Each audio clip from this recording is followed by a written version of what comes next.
ஏசப்பா பற்றி உங்களுக்கு தெரியும்ல, ஆண்டவரை பற்றி உங்களுக்கு தெரியும்.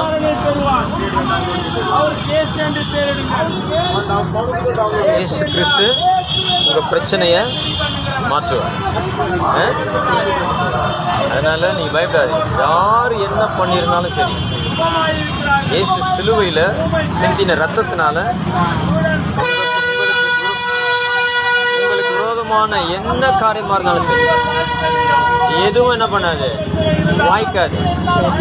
அதனால் உங்களை வாழ வைக்கும்படியாக தான் இயேசு சிலுவைக்கு என்ன பண்ணார், ரத்தம் சிந்தி ஜீவனை தந்து உங்களுக்காக மரித்தார்.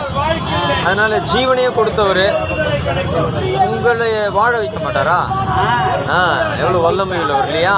அதனால் யார் என்ன பண்ணாலும் உங்கள் வாழ்க்கையில் உங்கள் முன்னேற்றத்தை யாரால் என்ன பண்ண முடியாது, தடுக்க முடியாது. நம்புறீங்களா? விசுவாசிக்கிறீங்கல்ல?